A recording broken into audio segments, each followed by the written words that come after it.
हाय दोस्तों, Purvanchal career classes में आप सभी लोगों का स्वागत है।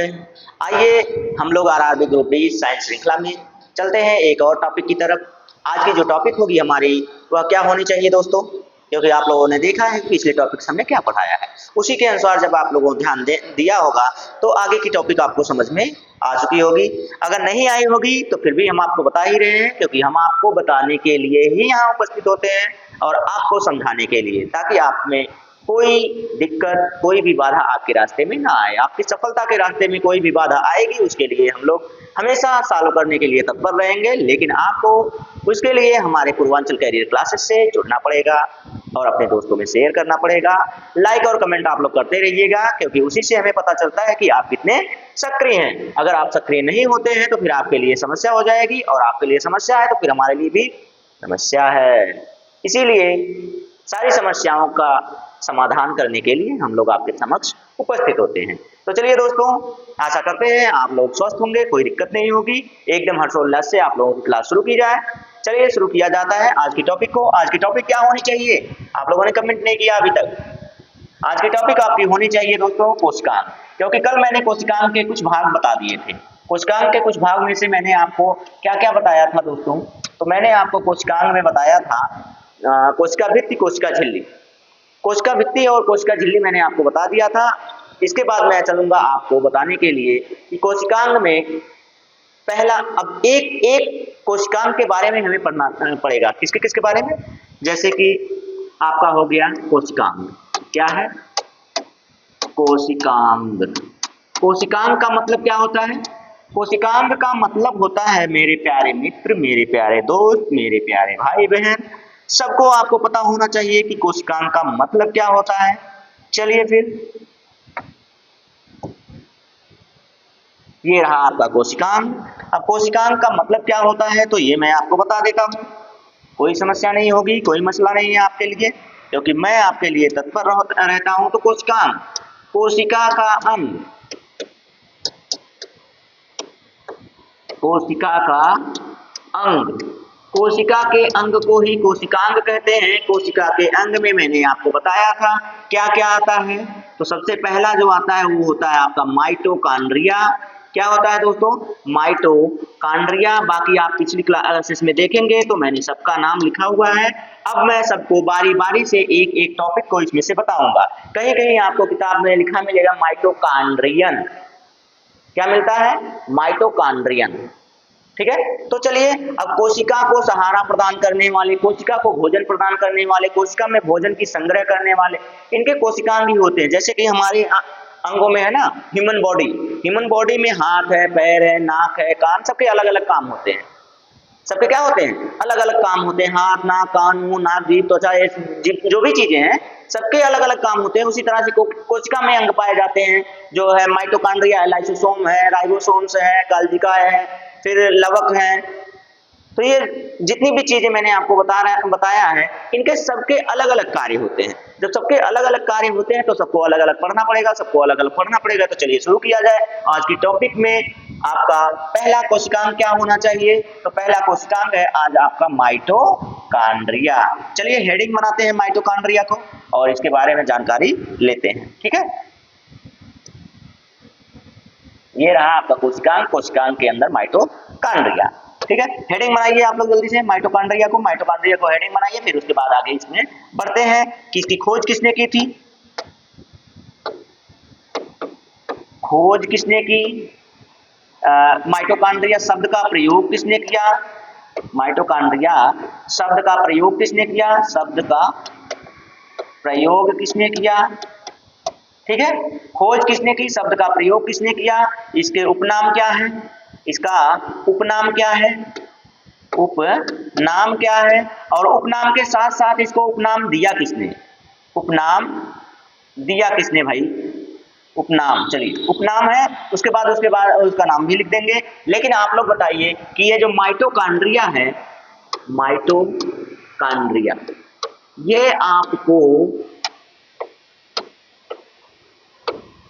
ये आपको माइटोकॉन्ड्रिया जो है ना, ये आपको पादप और जंतु दोनों में मिलते हैं। पादप में भी मिलते हैं और जंतु में भी मिलते हैं। तो माइटोकॉन्ड्रिया की खोज किसने की थी दोस्तों? कोलिकर नामक वैज्ञानिक ने की थी। माइटोकॉन्ड्रिया की खोज कोलिकर नामक वैज्ञानिक ने की थी। और साथ ही साथ माइटोकॉन्ड्रिया शब्द का प्रयोग किसने किया था? तो माइटोकॉन्ड्रिया शब्द का प्रयोग सी बेंडा नामक वैज्ञानिक ने किया था। किसने किया था? सी बेंडा नामक वैज्ञानिक ने किया था। फिर उसके बाद इसके उपनाम में आपको इसे कहते हैं power house of the cell. क्या कहते हैं इसे? Power house of the cell. और एक और वैज्ञानिक आते हैं आल्टमैन। एक और वैज्ञानिक आते हैं आल्टमैन, जिन्होंने माइटोकॉन्ड्रिया का एक और नाम रख दिया, बायोब्लास्ट कहा। क्या कहा? माइटोकॉन्ड्रिया को उन्होंने बायोब्लास्ट नाम से संबोधित किया। अब इसे power house of the cell क्यों कहते हैं? क्योंकि इसमें ऊर्जा संग्रहित होती है। ऊर्जा संग्रहित किस रूप में होती है? एटीपी के रूप में संग्रहित होती है। तो सारी जानकारी इसकी हो गई, इससे ज्यादा इसमें पूछने वाला नहीं है और यहाँ से बार बार प्रश्न पूछे जाते हैं, इसलिए आपके लिए जरूरी है। जब मैं प्रैक्टिस सेशन लेके आऊंगा, प्रैक्टिस सेशन में आपको देखना आपको कितनी मदद मिलती है, ये जो सारी चीजें मैं आपको बता रहा हूँ, कहीं कोई चीज उसमें छूटेगी नहीं। ठीक है, चलिए शुरू करते हैं। तो माइटोकॉन्ड्रिया की खोज सर्वप्रथम किसने की थी? तो कोलिकर नामक वैज्ञानिक ने। किसने की भाई? कोलिकर नामक वैज्ञानिक ने की। अब उसके बाद कोलिकर नामक वैज्ञानिक ने शब्द का प्रयोग किसने किया? सी बेंडा नामक वैज्ञानिक ने। सी बेंडा नामक वैज्ञानिक ने। भाई आप हिंदी अंग्रेजी जो भी लिखना चाहे लिख सकते हैं। उपनाम में इसे क्या दिया गया? बायोब्लास्ट नाम दिया गया। बायोब्लास्ट। अब बायोब्लास्ट नाम किसने दिया था? तो आल्टमैन नामक एक वैज्ञानिक थे। कौन से वैज्ञानिक? आल्टमैन नामक वैज्ञानिक ने। ठीक है, आल्टमैन नामक वैज्ञानिक ने इसे कहा। फिर इसके बाद इसका क्या उपयोग है? तो इसका उपयोग मैं आपको और बता दे रहा हूँ। थोड़ा सा पहले इसे साइड करना चाहूंगा, साइड कर दे रहा हूँ, फिर उसके बाद बताता हूँ। और मैं कुछ ज्यादा ही तेजी से बोल रहा हूँ तो स्लो कर रहा हूँ अपने स्पीड को। चलिए अब स्लो करके आराम से सुनिए।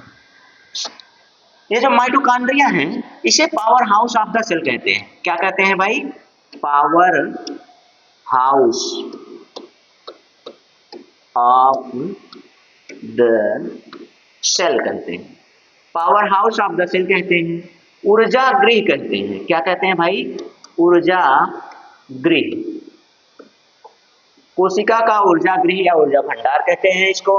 क्यों कहते हैं? क्योंकि यह भोजन को संग्रहित करता है। भोजन को एटीपी के रूप में क्या करता है? संग्रहित करता है, मतलब संग्रह करता है। ठीक है, संग्रहित करता है, ये हो गया। अब जब ये संग्रहित करता है, एटीपी का मतलब क्या होता है भाई? Adenosine triphosphate. Adenosine triphosphate. Adenosine triphosphate के रूप में यह क्या होता है? संग्रहित होता है भोजन। ठीक, तो माइटोकॉन्ड्रिया बस इतना सा होता है। हाँ, इसका स्वयं का डीएनए होता है।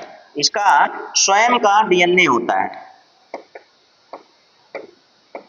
स्वयं का डीएनए होता है। स्वयं का डीएनए होने का मतलब यह अर्ध स्वशासित होता है, होते हैं। यह स्वयं अर्ध स्वशासित होता है। अर्ध स्वशासित होता है मतलब यह अपने कार्यों को स्वयं ही कर लेता है। स्वशासित होता है यानी कि यह अपने कार्यों को क्या कर लेता है? स्वयं ही कर लेता है। तो जितनी भी जानकारियां आपको लिखी गई हैं ये आपके लिए महत्वपूर्ण है। माइटोकॉन्ड्रिया के बारे में ये सारी जानकारियां आपको मैंने दे दिया, स्क्रीनशॉट आप कर सकते हैं। आप एकदम इसके लिए क्या है? स्वतंत्र हैं। चलिए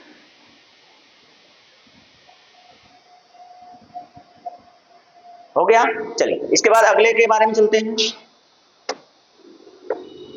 अगले कोशिकांग के बारे में।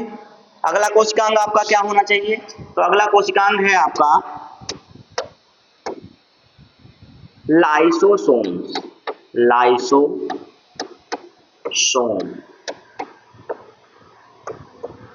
लाइसोसोम अंग्रेजी में इसे कैसे लिखेंगे? अंग्रेजी में ऐसे लिख दीजिए, लाइसोसोम। ठीक है, लाइसोसोम हो गया। अब इस लाइसोसोम को जब हम लोग देखेंगे, खोज किसने की? इसकी खोज किसने की? तो डी ड्यूब नामक एक वैज्ञानिक है। डी डवे भी कुछ लोग कहते हैं, कुछ लोग डी ड्यूब भी कहते हैं ना। क्या क्या कहते हैं इन्हें? डी डवे कहते हैं और डी ड्यूब भी कहते हैं। तो खोज के बारे में देख लीजिए, उसके बाद इसके बारे में बताते हैं हम आपको। खोज किसने की? तो इसकी खोज की है डी ड्यूब नामक वैज्ञानिक ने। अब इसे डी डवे भी कुछ लोग कहते हैं। कुछ लोग क्या कहते हैं? डी डवे कहते हैं। लोगों का क्या है? लोगों का काम है कहना। लोगों का क्या है? लोगों का काम है कहना। आपका काम है पढ़ना। इसे सुसाइडल बैग भी कहते हैं। इसे क्या कहते हैं? सुसाइडल।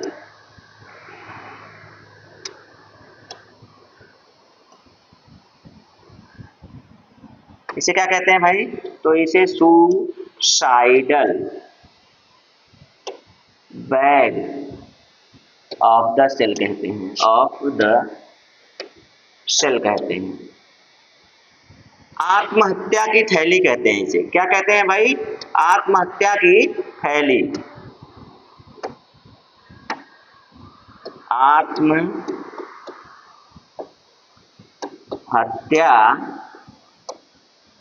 की थैली कहते हैं इसको। तो क्यों कहते हैं? जरा ये भी देख लीजिए। तो ये क्या कार्य करता है कि भोजन को पचाने के लिए एंजाइम बनाता है। क्या करता है? भोजन को पचाने के लिए एंजाइम बनाता है। भोजन को पचाने के लिए क्या करता है? एंजाइम्स का निर्माण करता है। एंजाइम का क्या करता है? निर्माण करता है। भोजन पचाने के लिए क्या करता है? एंजाइम्स का निर्माण करता है। ठीक, ये इतना तो जान लिया हमने कि निर्माण करता है। तो वो क्या होता है? हाइड्रोलिटिक का निर्माण करता है। अब ये जो हाइड्रोलिटिक होते हैं, इसमें कौन कौन से एंजाइम आते हैं? हाइड्रोलेज आता है। क्या आता है? हाइड्रोलेज। ठीक, लाइपेज, काइनेज। ठीक है, काइनेज, लाइपेज, हाइड्रोलेज, ये सभी एंजाइम्स होते हैं जो क्या करते हैं? भोजन को पचाने में सहायता प्रदान करते हैं। लेकिन जब ये भोजन को नहीं पाते हैं, भोजन जब समाप्त हो जाता है तो ये स्वयं को ही पचा देते हैं। भोजन को ना पाने की उपस्थिति में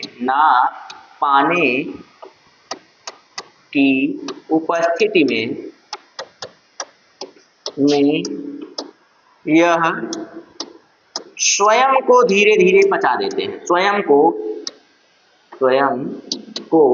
धीरे धीरे क्या करते हैं? धीरे धीरे पचा देते हैं। अब जब स्वयं को पचा देते हैं तो अपनी हत्या कर लेते हैं कि नहीं कर लेते हैं? जब अपनी हत्या कर लेते हैं, इसीलिए इसको क्या कहा जाता है? आत्महत्या की थैली कहा जाता है। सुसाइडल बैग कहा जाता है। ठीक है, नोट कर लीजिए इतना। इसके बाद अगले पर चलते हैं। अच्छा, नोट कीजिए, अगला कर देंगे तो आप नोट कैसे करेंगे? ठीक है, इसके बाद अगले वैज्ञानिक आएंगे। कौन से वैज्ञानिक आएंगे, क्या आएगा, उसमें आपको हम बताते हैं। चलिए, हो गया है तो चलिए आगे चलते हैं।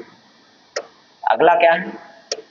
अगला है आपका होना चाहिए, या है आपका, जो भी हो, पढ़ाना तो हमें ही है, हम ही बताएंगे। राइबोसोम,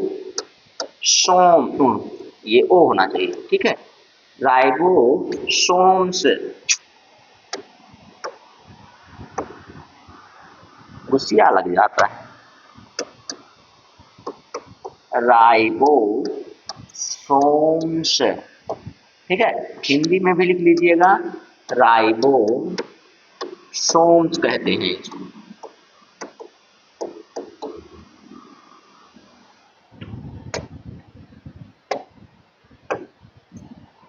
किस वैज्ञानिक ने इसकी खोज की थी? किस वैज्ञानिक ने इसकी खोज की थी भाई? जरा बताइएगा, आप लोग बताइए किस वैज्ञानिक ने इसकी खोज की थी?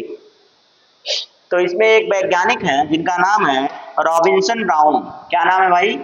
खोज किसने की? तो खोजकर्ता कौन है? खोजकर्ता हैं रॉबिन्सन ब्राउन। क्या नाम है इनका? Robinson brown. ठीक है, रॉबिन्सन ब्राउन नाम है इनका। हिंदी में भी लिखना चाहें तो लिख सकते हैं, रॉबिन्सन ब्राउन। रॉबिन्सन ब्राउन हो गए। अब रॉबिन्सन ब्राउन ने जब इसकी खोज की है तो जरा इसका कार्य भी बता दीजिए कि ये क्या कार्य करता है। ये इसको कहा जाता है प्रोटीन की फैक्ट्री। क्या कहा जाता है? प्रोटीन फैक्ट्री कहा जाता है इसको, प्रोटीन फैक्ट्री। प्रोटीन की फैक्ट्री क्यों कहा जाता है? Protein factory of the cell. Protein factory of the cell क्यों कहा जाता है भाई? आप भी बता दीजिए, कुछ तो आपको जानकारी होनी चाहिए। प्रोटीन की फैक्ट्री कहते हैं इसको, प्रोटीन की फैक्ट्री।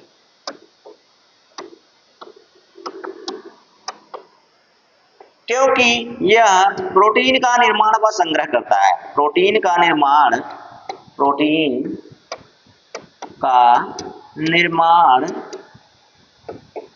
व संग्रह करता है। ठीक है,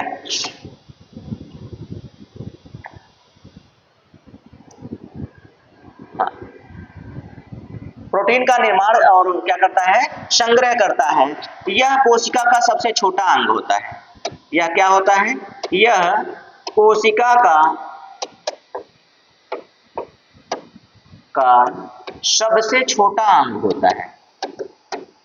सबसे छोटा अंग होता है, यानी कि सबसे छोटा कोशिकांग पूछे तो कौन होगा? सबसे छोटा कोशिकांग आपसे पूछा जाए कौन होता है तो आपको समझ में आ जाएगा ना कि नहीं आएगा? आ जाना चाहिए। क्यों आ जाना चाहिए? क्योंकि सामने लिखा हुआ है आपके।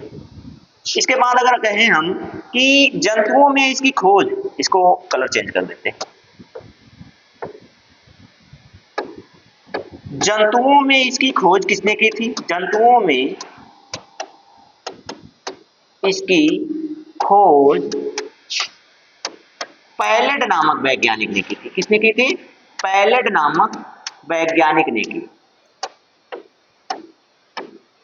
वैज्ञानिक ने की थी, इसीलिए इसको पैलेड पार्टिकल्स कहा जाता है। क्या कहा जाता है? पैलेड। इसीलिए इसको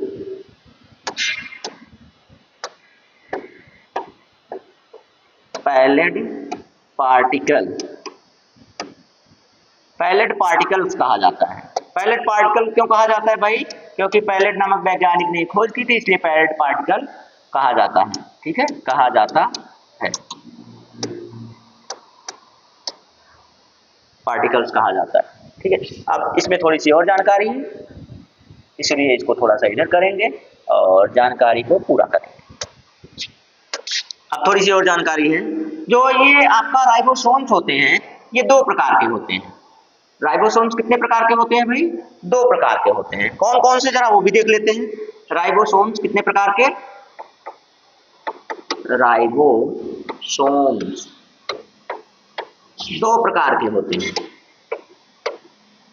कौन कौन से होते हैं? एक 70S प्रकार के और एक 80S प्रकार के। 70S प्रकार के और 80S प्रकार के। ये दोनों में क्या होता है? यस का मतलब क्या होता है भाई? तो एस का मतलब होता है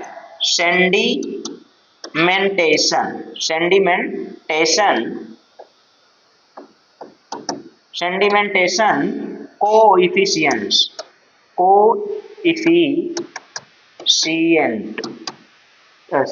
होता है भाई। यहाँ एक मिनट, कोएफिशिएंट होता है एंट ना। इसका हिंदी क्या हो जाएगा? तो इसका हिंदी हो जाता है अवसादन गुणांक। अवसादन गुणांक होता है। ठीक है, तो 70S और 80S में क्या अंतर होता है? चलिए देख लेते हैं 70S और 80S में क्या अंतर होता है। तो ये रहा आपका, इसमें जो होते हैं वो दो प्रकार से मिलके आते हैं। तो कौन कौन से मिलके आते हैं भाई? इसमें 30S 30s प्लस 50s मिलता है। 30s प्लस 50s मिलता है, दोनों मिलाकर क्या होते हैं 70s होते हैं। अब आप कहेंगे कैसे ये हो जाएंगे भाई, एक तो 30 दूसरा 50 है, दोनों मिलकर तो 80 हो जाएंगे, 70 कैसे हुआ? आप गलत पढ़ा रहे हैं। नहीं भैया गलत नहीं पढ़ाएंगे, हम आपको साबित करके दिखाएंगे। आइए, तो मान लिए कि ये 30 है, ये कितना है 30 है, और एक मान लेते हैं 50, ये हरा वाला मान लेते हैं 50, हरा वाला मान लेते हैं 50।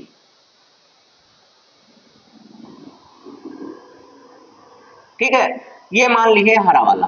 फिर उसके बाद अब देखिए ये 30 है और ये 50 है, ये 30 है ये 50 है, दोनों में आपने देखा कि ये 50 और ये दोनों जब जुड़ रहे हैं तो ये देखिए ये जो पीला वाला यानी कि पीला वाला आपका 30 है, ये 50 है, दोनों जहां पर आपको एक दूसरे से मिलते हुए दिख रहे हैं। चलिए लाल कर देते हैं, ये यहां से कहा भाई कलर काहे नहीं चेंज हो रहे हैं, फिर से वही आ गए। यहां से यहां तक का ये जो भाग है दोनों का 10-10 एक दूसरे को आच्छादित कर ले रहा है। जैसे कि आपकी पेन होती है, ये पेन मान लीजिए ये पेन आपकी 30 है, ये आपकी 50 है, लेकिन जब इसको हम इसमें लगा दे रहे हैं तो 10 पॉइंट जो है इसमें अंदर चला जा रहा है। 10 पॉइंट जब अंदर चला जा रहा है तो अब ये बचा 40, ये बचा 30, ये 30 और 40 बचे, यानी कितना हुआ 70 हुआ। यानी कि आपका जो 30 और 50 मिलकर 70 बन रहा है, उसका मतलब आपको समझ में आया होगा कि यानी कि ये पेन है 30, ये है 50, 30 50 80 होना चाहिए, लेकिन ये इसके अंदर चला जाता है।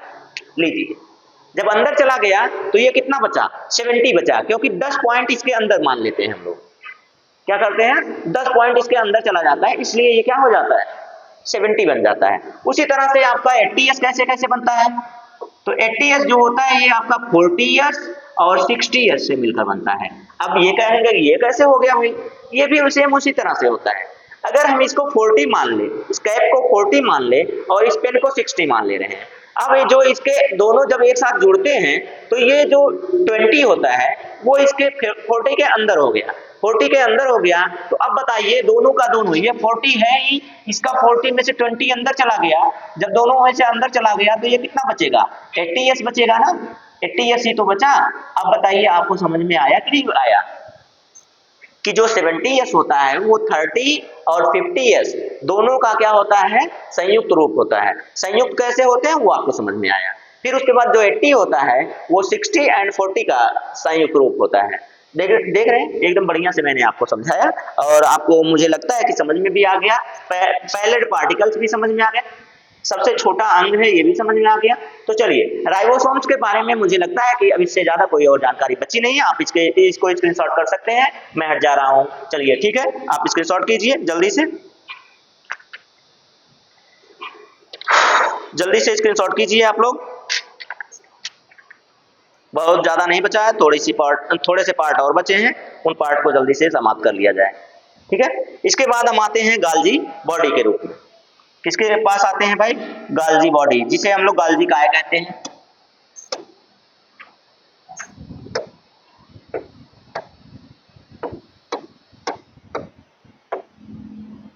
गाल्जी काय, गाल्जी काय को हम लोग कहते क्या है भाई, अंग्रेजी में आ जाइए तो अंग्रेजी में हो जाएगा गाल्जी, को क्या हो जाएगा गाल्जी बॉडी। लीजिए कहीं छोटा तो कहीं बड़ा लिख रहे हैं, आप लोग सही कर लीजिएगा।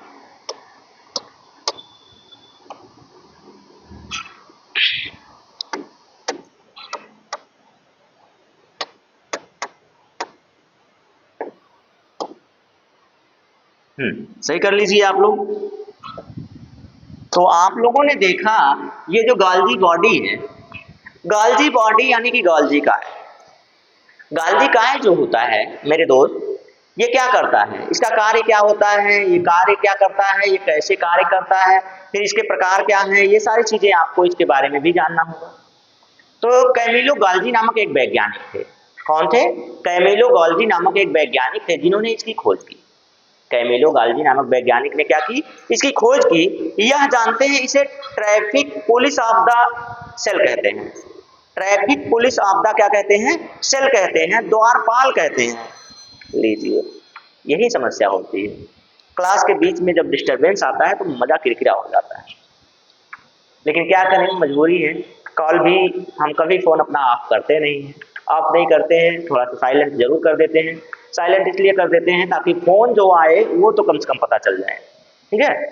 तो चलिए, आपकी क्लास में डिस्टरबेंस कोई ज़्यादा होने नहीं देंगे, क्योंकि इसके बाद बात कर लिया जाएगा। तो चलिए, हमने क्या कहा, गाल्जी बॉडी की खोज किसने की थी, कैमिलो गाल्जी नामक वैज्ञानिक ने की। और इसे क्या कहा गया, traffic police of the cell, यानी कि द्वारपाल, कोशिका का द्वारपाल कहते हैं। क्यों कहते हैं, क्योंकि जो आवश्यक पदार्थ होते हैं उनको यहाँ अंदर जाने देता है, और जो अनावश्यक पदार्थ होते हैं उन्हें कोशिका से बाहर कर देता है। कितना अच्छा इंसान है, कितना अच्छा इंसान है कि आवश्यक पदार्थों को अंदर आने देता है और अनावश्यक पदार्थों को बाहर जाने देता है। बस इतना समझिए, इसलिए इसको द्वारपाल कहा जाता है। जैसे गेट के किसी महल के गेट पर द्वारपाल होते हैं ना, जो अच्छे इंसान को अंदर जाने देते हैं, और जो बेकार इंसान होते हैं, जिनका काम हो चुका होता है, अनावश्यक होते हैं, उनको कहते हैं आप बाहर जाइए। तो यही कार्य गाल्जिकाय का भी होता है, ठीक है। इतनी चीजें अगर हो गई हूँ क्या, अब नोट कर दिया जाए, फिर उसके बाद मैं आपको कुछ बताऊं। तो कौन से वैज्ञानिक ने इसकी खोज की, खोजकर्ता कौन है, खोजकर्ता। तो खोजकर्ता कौन है भाई, तो खोजकर्ता का नाम है कैमिलो गाल्जी। क्या नाम है, कैमिलो गाल्जी, ठीक है।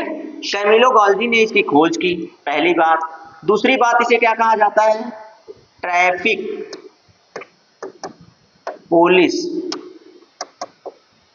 ऑफ द सेल कहा जाता है। हिंदी में कहें, कोशिका का द्वारपाल, कोशिका का द्वारपाल।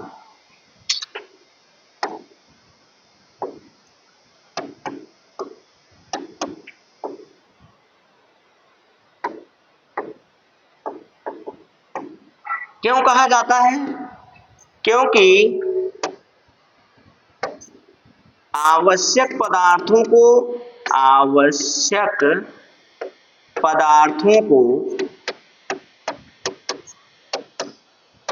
कोशिका में जाने देता है, कोशिका में जाने देता है, और अनावश्यक पदार्थों को, अनावश्यक यानी कि बेकार पदार्थ, अनावश्यक पदार्थों को कोशिका से बाहर कर देता है, कोशिका से बाहर कर देता है।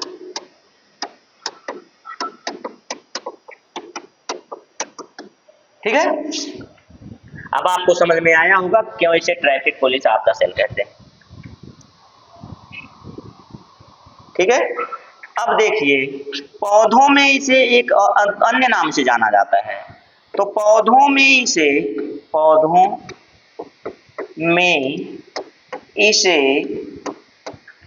डिक्टियोसोम्स के नाम से जानते हैं। किसके नाम से जानते हैं, डिक्टियोसोम्स के नाम से जानते हैं। पौधों में गाल्जिकाय को किस नाम से जानते हैं, तो डिक्टियोसोम के नाम से जानते हैं, डिक्टियोसोम कहा जाता है, जिसका नाम किसने दिया था, पेरेंसिटियो ने दिया था। किसने दिया था, पेरेंसिटो ने दिया था, पेरेंसिटो ने दिया था। किसने दिया था भाई, पेरेंसिटो नामक वैज्ञानिक ने दिया।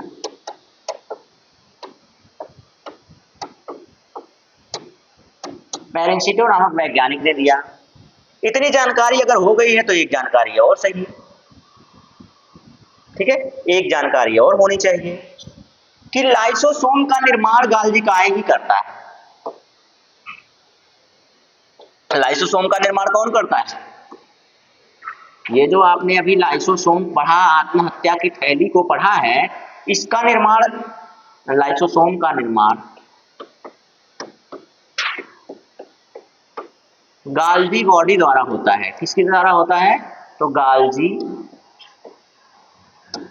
बॉडी द्वारा होता है।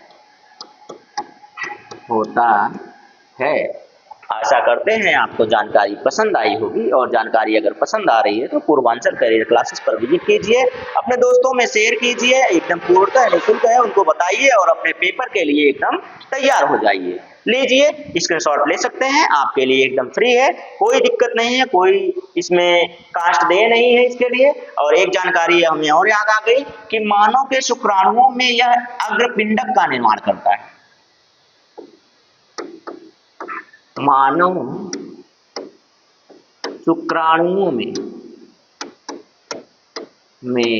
यह क्या कार्य करता है? अग्रपिंडक। जब मान लो शुक्राणु पढ़ाएंगे तो बताएंगे कि अग्रपिंडक क्या है। इसे अंग्रेजी में एक्रोसोम्स कहते हैं। क्या कहते हैं? एक्रोसोम का निर्माण में सहायक होता है। के निर्माण में सहायक होता है, का नहीं भाई, के निर्माण में सहायक होता है।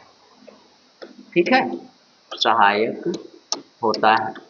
लीजिए, सारी जानकारी आपके पास, कुछ बच नहीं रहा है। अगर आपने इसे नोट कर लिया और समझ लिया तो समझिए आपके पास पूरा का पूरा ज्ञान का भंडार हो जाएगा।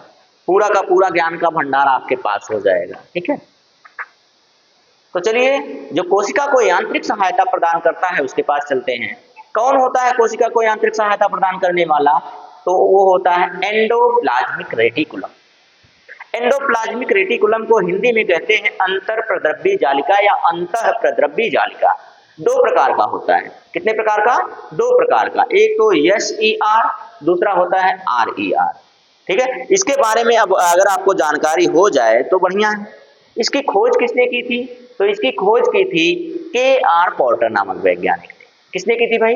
KR पोर्टर नामक वैज्ञानिक ने की थी। चलिए इसके बारे में भी देखते हैं क्या है, पूरा इसका पोस्टमार्टम करते हैं। तो अंतःप्रद्रव्य जालिका, क्या भेज रहे हैं भाई लोग, फोन बीप कर रहा है। इसे इंग्लिश में लिख दें तो क्या हो जाएगा? एंडोप्लाज्मिक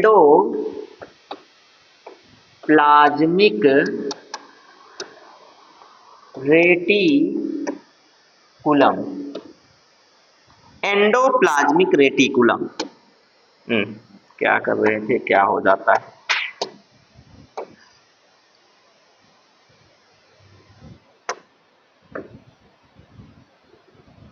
एंडोप्लाज्मिक रेटिकुलम की खोज किसने की? पहले ये देखिए, खोजकर्ता कौन है इसके? महान वैज्ञानिक KR पोर्टर। क्या नाम है इनका? KR पोर्टर ने खोज की इसकी। यह क्या करता है? यांत्रिक सहायता प्रदान करता है। यांत्रिक सहारा प्रदान करता है। किसको? कोशिका को प्रदान करता है। ठीक है, यह कितने प्रकार का होता है? दो प्रकार का होता है। कितने प्रकार का भैया? दो प्रकार का। कौन कौन से प्रकार? SER, RER। ये हो जाएगा स्मूथ, डबल ओ रहेगा भाई। क्या रहेगा? डबल ओ रहेगा। ठीक है, स्मूथ एंडोप्लाज्मिक रेटिकुलम। अब ये आप लिख सकते हैं। ठीक है, उसके बाद ये क्या है? Rough endoplasmic reticulum, rough ER। ठीक है, हिंदी में इसे कहेंगे तो ये हो जाएगा क्या? साफ का मतलब क्या होता है भाई?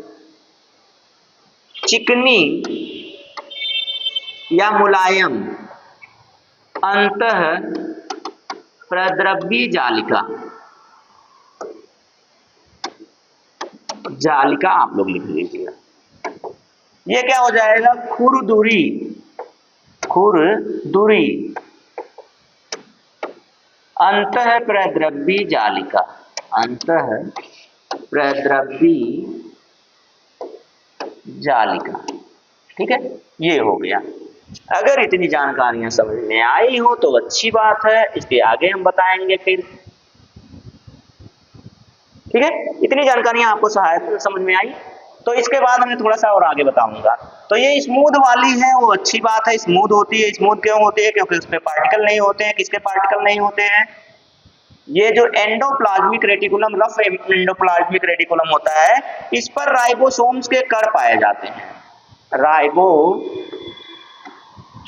के कण पाए जाने की वजह से, पाए जाने की वजह से, जाने की वजह से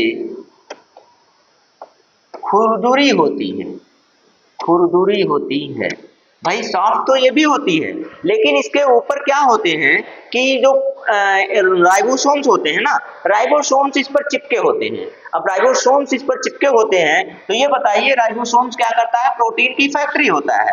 राइबोसोम्स को क्या कहा जाता है, प्रोटीन की फैक्ट्री कहा जाता है, प्रोटीन की फैक्ट्री कहा जाता है ना। तो प्रोटीन की फैक्ट्री है तो प्रोटीन के संग्रह में भी सहायक होगा, प्रोटीन के संग्रह में सहायक, संग्रह व निर्माण में सहायक होगा। हो गया कि नहीं हो गया, अब आप बताइए ईमानदारी से। ये कार्य भी हो गया। आप काहे फड़फड़ा रहे हैं भाई, चलो हो गए। तो इतनी जानकारी अगर आपको मिल गई है तो जल्दी से स्क्रीनशॉट कीजिए, क्योंकि अभी कुछ और बचा है, जो बचे हैं उनको हम आपको बताते हैं। हो गया, आगे चल रहे हैं। इसके बाद है तारक काय।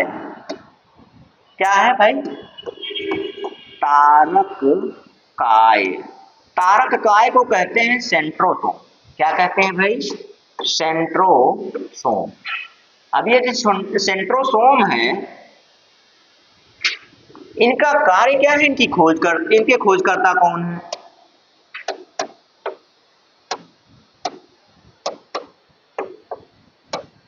खोजकर्ता टी बावेरी। क्या नाम है इनका, टी बावेरी इनका नाम है। क्या नाम है, टी बावेरी।